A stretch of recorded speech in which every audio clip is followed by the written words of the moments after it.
Les animations sont inspirées de faits réels, que nous essayons au mieux d'imager. Bon visionnage à vous, et n'oubliez pas de vous abonner.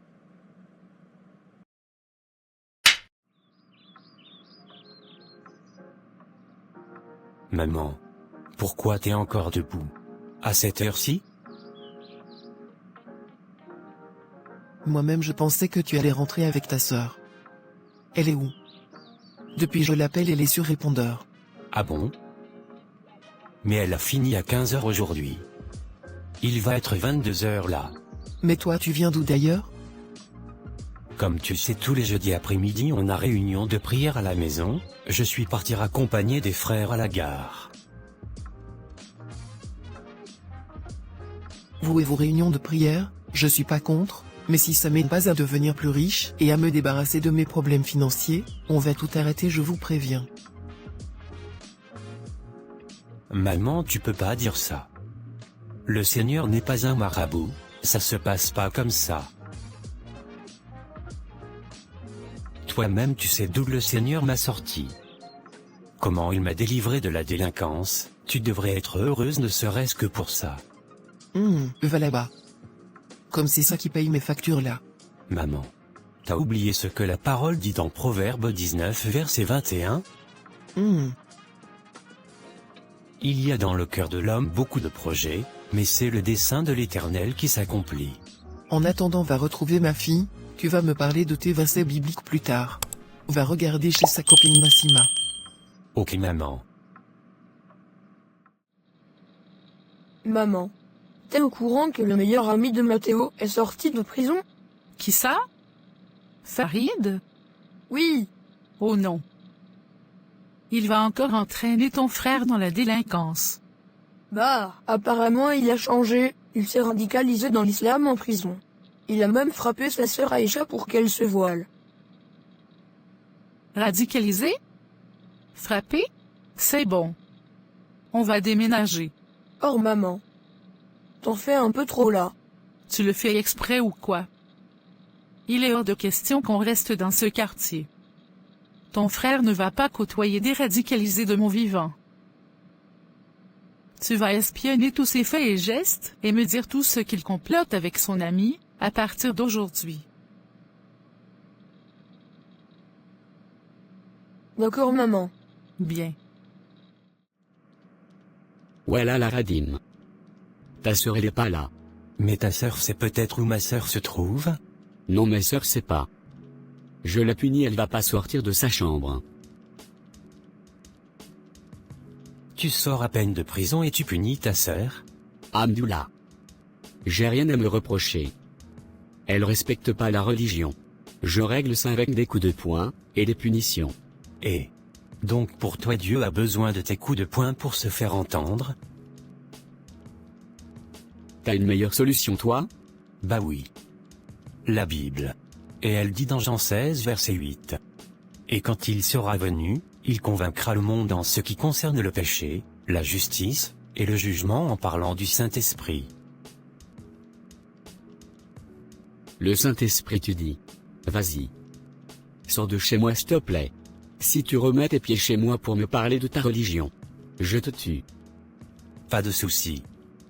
Au moins tu auras entendu la vérité, je te laisse entre les mains de Dieu. Sors je te dis.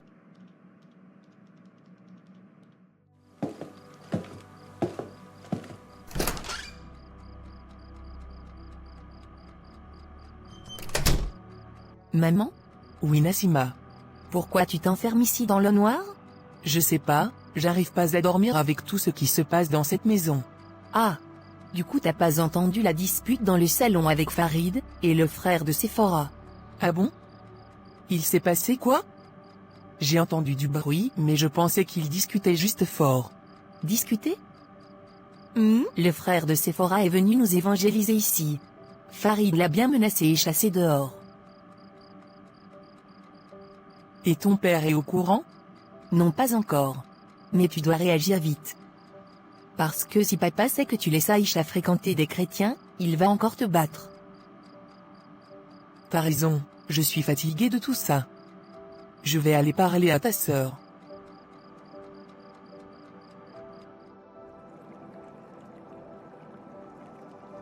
Qu'est-ce que tu fais ici, toi? T'as vu l'heure qu'il est? Je t'écoute. Toi t'oublies que je suis ta grande sœur, hein? Je sais pas. Je voulais pas rentrer à la maison. J'ai entendu votre réunion de prière dans l'immeuble, et j'ai fait demi-tour. Et pourquoi? Je sais pas. J'aime pas cette ambiance à la maison. Avant il y avait du Koffi Olomidé, du coupé-décalé, du rap. C'était l'ambiance quoi. Maintenant il y a que de la louange qui me donne envie de dormir. En plus t'as arrêté ton activité de dealer. Et l'argent n'entre plus dans la maison comme avant. Notre vie est devenue bizarre avec ton Jésus là. Ah là là. Toi et maman vous ne savez pas ce que vous voulez. Quand j'étais dans la délinquance vous rêviez que j'en sorte. Et maintenant que Jésus m'a sorti de tout ça, vous vous plaignez encore. Matthieu 11 versets 18 à 19 sur vous vraiment. C'est quoi ça, Matthieu 11 versets 18 à 19 sur vous? Car Jean est venu, ne mangeant ni ne buvant, et ils disent, il a un démon. Le Fils de l'homme est venu, mangeant et buvant, et ils disent, c'est un mangeur et un buveur, un ami des publicains et des gens de mauvaise vie. Mais la sagesse a été justifiée par ses œuvres. Ah ok. Bon viens on rentre, tu parles trop. Aujourd'hui tu finis à 15h, je vais t'attendre devant ton Nicolas à partir d'14h. Je veux te voir dans la voiture à 14h59. Mais papa, c'est pas possible. Je suis obligé de sortir à la fin du cours, je peux pas être là avant. C'est pas mon problème. Tu vas faire ce que je te dis. La place de la femme c'est dans la cuisine. D'accord papa. T'es sérieuse là? C'est de la maltraitante ça. Il faut porter plainte. Hein. Je peux pas. Ils vont jamais me le pardonner. C'est pas grave. S'ils sont pas contents tu viens habiter chez moi. T'es majeur, t'as 19 ans. Tu peux aller vivre où tu veux. Je sais pas. Si Dieu existe, pourquoi il laisse mon père et mon frère me maltraiter, et m'imposer de voile? Ah ça tombe bien, je lui ai posé la même question hier. Et il t'a répondu? Non. Ah. Donc le Dieu des chrétiens il répond pas? À moi non. Mais à mon petit frère, il lui a parlé dans sa chambre. En tout cas c'est ce qu'il dit. Je pourrais venir parler avec ton frère pour savoir? Oublie ça vite. T'as déjà assez de problèmes comme ça. Viens on va en cours, pour éviter d'être en retard pour une fois.